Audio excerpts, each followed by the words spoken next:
Proclamons, Jésus est vainqueur.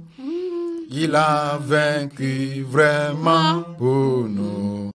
Proclamons, Jésus est vainqueur. Il a vaincu vraiment. Ah, victorieux, Victorieux, victorieux. Ah, il a vaincu Satan et son armée. Proclamons, Jésus est vainqueur. Il a vaincu vraiment. Ah, victorieux, victorieux, victorieux. Ah, il a vaincu Satan et son armée. Et proclamons, Jésus est vainqueur. Il a vaincu vraiment. Ah, oh, proclamons, Jésus est vainqueur. Il a vaincu vraiment pour nous. Et proclamons, Jésus est vainqueur. Il a vaincu vraiment. Ah, victorieux, victorieux, victorieux. Ah, il a vaincu Satan et son armée. Et proclamons, Jésus est vainqueur. Il a vaincu vraiment.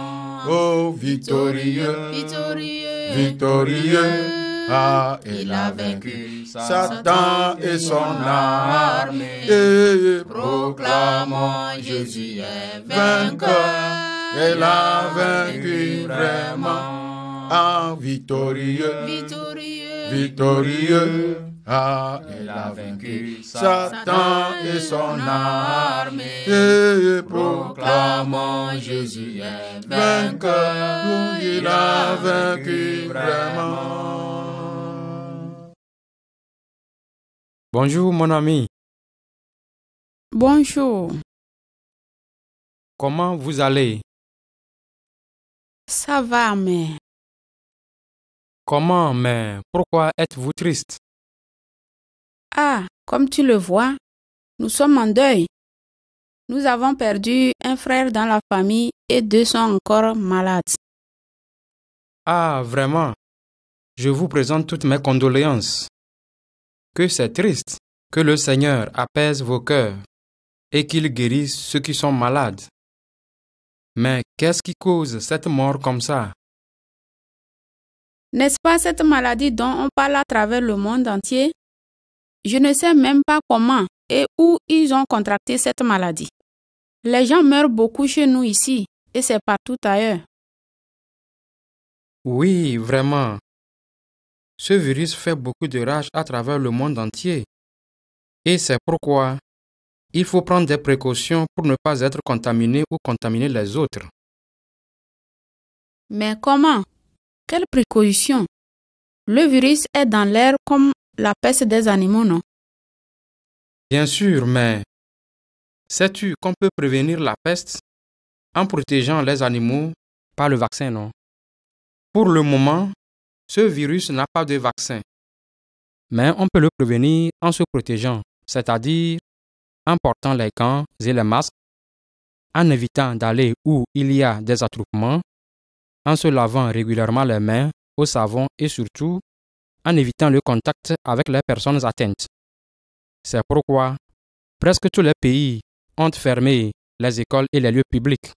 C'est pour éviter la propagation du virus et c'est pour cela qu'il faut tousser et éternuer dans le coude pour ne pas propager le virus, car tu peux le contracter à tout moment sans le savoir si tôt.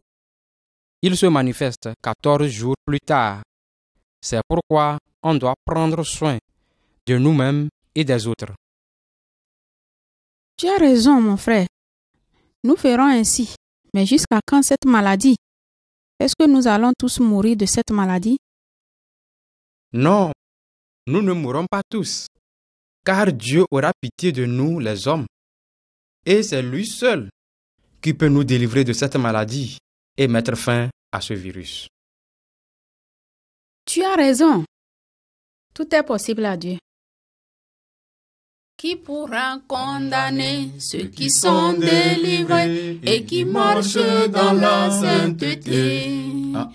Qui pourra condamner ceux qui sont délivrés et qui marchent dans la sainteté?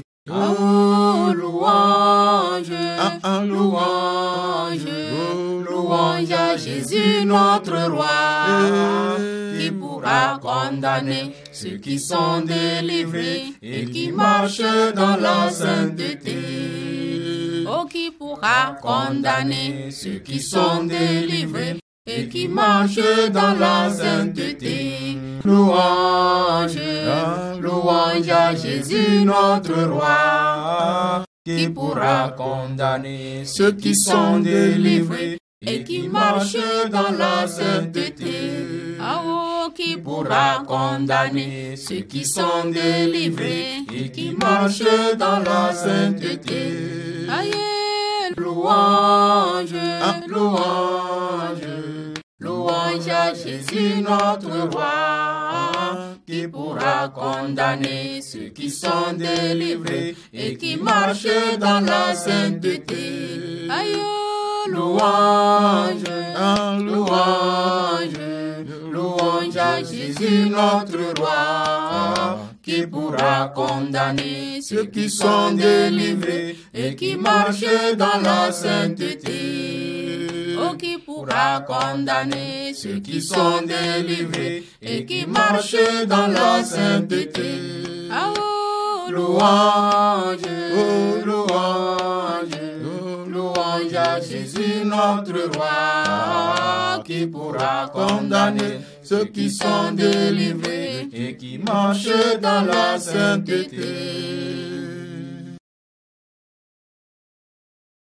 Mais ma sœur Nathalie, savez-vous qu'il y a un autre virus qui tue plus que le Covid-19?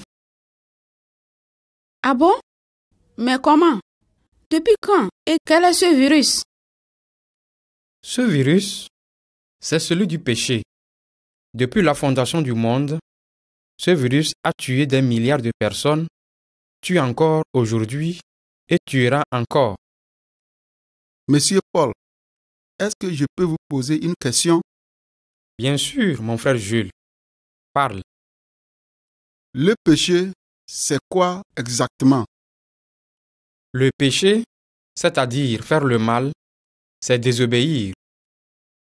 Le mal, c'est-à-dire quoi? Explique-toi mieux.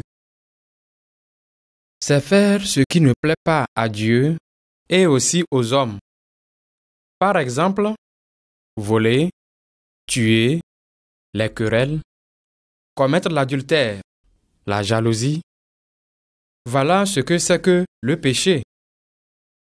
Mais c'est ce que fait tout le monde, non? Si quelqu'un n'est pas voleur, il est menteur ou adultère. Et dans la vie, chacun a un défaut, non? D'où vient que tous les hommes ont des défauts? Je ne comprends pas cela. Au commencement, Dieu a créé l'homme bon et parfait. Il était l'ami de Dieu et causait avec lui, et l'homme n'avait pas de péché, et il vivait dans un jardin magnifique.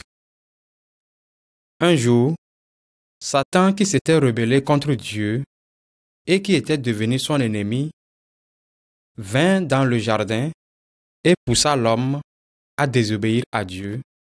Alors le péché a commencé. Mon frère Paul, quel est ce premier péché? Mon cher frère Jules, au commencement, Dieu avait mis l'homme dans un jardin où il pouvait tout faire, sauf de ne pas manger du fruit de l'arbre qui est au milieu du jardin. C'est ce fruit que l'homme, poussé par le serpent, a mangé. En mangeant le fruit, l'homme a été coupé de Dieu et la vie du péché et de la souffrance a commencé, car non seulement Dieu ne vient plus vers l'homme, mais l'homme a été renvoyé du jardin pour qu'il ne mange le fruit de l'arbre de vie et vive éternellement dans le péché. Alors la mort est entrée dans la vie de l'homme et a commencé par tuer la race humaine depuis ce jour jusqu'à maintenant. Les maladies comme coronavirus, le sida, Ebola et d'autres encore ont fait des centaines de milliers de morts, de même que les guerres et les catastrophes naturelles. Mais le virus du péché seul a tué des milliards de personnes et continue de tuer encore. C'est malheureux, mais pourquoi Satan a fait cela? Il l'a fait car il est l'ennemi de Dieu et donc ne voudrait pas voir le plan de Dieu se réaliser dans la vie de l'homme et ne voudrait pas que l'homme adore Dieu, mais plutôt lui. Il n'y a donc pas de remède à ce péché. Si, Dieu est toujours amour et ne veut pas la perdition de l'homme. Sur ce, après la chute de l'homme, Dieu a promis qu'il enverrait un homme qui va vaincre Satan et le péché pour l'humanité. Avant l'arrivée de cet homme, Dieu a permis à l'homme de se purifier du péché par le sacrifice des animaux, mais lorsque cet homme est arrivé, il a fait un sacrifice une fois pour de bon. Mon frère Paul, voulez-vous dire que quelqu'un a été tué comme un animal? Qui a accepté ça? Oui, mon frère Jules. Cet homme, c'est le Seigneur Jésus. Il est le Fils unique de Dieu. Dieu a accepté de sacrifier son Fils unique qu'il avait afin que le monde soit sauvé par lui. Il a été cloué sur la croix et son sang a été versé pour l'humanité. C'est ce sang qui peut nous purifier de tous nos péchés. C'est bon, mais que faire pour avoir ses péchés pardonnés? Ma chère Nathalie, dans nos coutumes africaines, lorsque quelqu'un commet une faute grave ou fait quelques offenses au fétiche, il apporte un sacrifice et après ce sacrifice, les fétiches sont apaisés. C'est ainsi que, si nous croyons simplement au sacrifice du Fils de Dieu, alors la colère de Dieu envers nous est apaisée. Il nous regarde à travers le sacrifice de son Fils. Il ne nous voit plus comme des pécheurs, mais comme des justes. C'est le seul sacrifice que Dieu accepte. La seule chose à faire, c'est de reconnaître que tu es un pécheur et que tu ne peux pas te sauver toi-même. Crois que Jésus a fait le sacrifice à ta place pour que tu obtiennes ce pardon. C'est le seul moyen de se sauver du jugement à venir, car ce Jésus qui est mort pour nos péchés reviendra un jour pour juger tout le monde, selon sa vie et ses œuvres, alors que la vie de tout homme sans Christ est mauvaise devant Dieu. Jésus reviendra pour juger le monde. Bien sûr, mon frère Jules, Dieu a fixé un jour où tout le monde rentrera en jugement devant lui en rendant compte de ses œuvres. Dieu jugera le monde par son Fils Jésus-Christ et il jugera nos actes secrets et même les pensées de nos cœurs. Vraiment, je ne veux pas rentrer en jugement avec Dieu. Alors, je vais avoir le pardon de mes péchés. Moi aussi. Comment le faire? Chers frères et sœurs, c'est si simple. Si tu crois que Jésus est mort sur la croix pour tes péchés et que Dieu l'a ressuscité des morts pour te donner la vie éternelle et que tu le confesses, tu seras sauvé. Oui, je le crois. Je crois aussi, de même que ma famille. Chers amis, c'est bien, mais chacun devra croire personnellement, car le salut est une affaire personnelle. Celui qui croit est celui qui sera sauvé. Si vous croyez, vous pouvez faire cette prière. Seigneur Jésus, je sais que je suis un pécheur. Tu es mort pour mes péchés et tu es ressuscité des morts pour me donner la vie éternelle. Pardonne-moi mes péchés et purifie-moi par ton sang. Écris mon nom dans le livre de vie. Je promets de t'adorer toute ma vie. Mon frère Paul, je suis très content de cela. Tous ceux qui croient et confessent Jésus comme vous venez de le faire ont le pouvoir de devenir enfants de Dieu. Alors, vous n'êtes plus des gens ordinaires. Pour cela, vous ne devez plus vivre n'importe comment, car vous appartenez maintenant à Christ. Vous avez accès à sa présence, et pour cela, vous pouvez lui parler comme on parle à un ami à tout moment et n'importe où. Apprenez à marcher comme des enfants de Dieu. Qui va nous apprendre cela? Pour ce faire, vous devez chercher une église où vous allez adorer régulièrement et suivre les enseignements pour grandir dans la foi chrétienne et découvrir aussi d'autres vérités. Vous pouvez toutefois nous appeler pour d'autres informations. Merci beaucoup et que le Seigneur vous protège, vous garde et vous bénisse. Amen.